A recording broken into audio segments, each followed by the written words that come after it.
اس کے لیے ہے. وہ شخص جو زائد قربانی کرنا چاہتے ہیں، نفلی قربانی کرنا چاہتے ہیں، ان کے لیے ہے. مرحومین کی طرف سے قربانی کرنا چاہتے ہیں، ان کے لیے ہے. یعنی یہ رکھنے کا مقصد یہ ہوا کرتا ہے انتہائی ضرورت کے موقع پر آپ حصہ ڈلوا کر اپنی قربانی کو مکمل کر سکتے ہیں، ورنہ اصل حکم یہی ہے خود اپنی جانور کو لاوے، خود اپنے گھر پر لاوے اور اپنے ہاتھ سے اس کو ذبح کرے. اس کی فضیلت، اس کا لطف، اس کا جو تعلق اور وہ ذبح کرنے پر جو بات پیدا ہوگی وہ بات اور وہ معاملہ ہی پورا الگ ہوگا. اس لیے ہم اللہ سے دعا کرتے ہیں اللہ ہمیں قربانی کی صحیح معنی میں حقیقت سمجھا دے وے. اللہ کا یہ جو حکم ہے یہ صحیح معنی میں ہمارے دلوں کے اندر اتار دے وے. قربانی کا ایک شوق، قربانی کا ایک جذبہ، اور قربانی بولی وہ بات جو حضرت ابراہیم علیہ السلام کے پیش نظر تھی. فانظر ماذا ترى یا ابت افعل ما تؤمر ستجدنی انشاءاللہ من الصابرین. جو باپ بیٹے کی جو بات چیت ہے اور اس موقع پر جو ذبح کرنا ہے اور اس موقع پر جو دلوں کے جذبات ہے جو حضرت ابراہیم علیہ السلام کے، وہ جذبات کا دلوں میں پیدا کرنا ہے.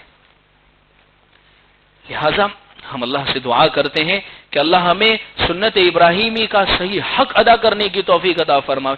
اللہ ہمیں صحیح معنی میں قربانی جیسا عمل خوب ذوق شوق کے ساتھ، ابھی بھی اچھے خاصے دن ہیں ہمارے پاس، ہم تلاش کریں گے، اچھے سے اچھے جانور مل جائیں گے. اور دیکھیے ابھی یہ عصر کے بعد جو تعلیم ہوتی ہے اس میں فضائل حج چل رہی ہے. کل گزشتہ یا پرسوں ہی ایک حدیث گزری ہے، حضرت شیخ نے بڑی زبردست حدیث قائم کی ہے.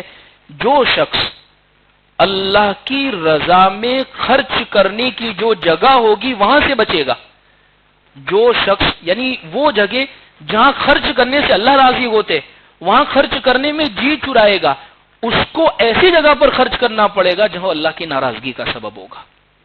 ایسی جگہ خرچ کرنا پڑے گا جو اس کے تکلیف اور یوں سمجھ لیجیے دوسری اور چیزوں کا سبب ہوا کرے گی. لہذا قربانی اللہ کی رضا کا سبب ہے، لہذا بہت ذوق اور شوق سے ادا کرے. اللہ سے ہم دعا کرتے ہیں کہ اللہ ہمیں ان باتوں پر صحیح معنی میں عمل کی توفیق عطا فرمائے. وآخر دعوانا ان الحمد للہ رب العالمین.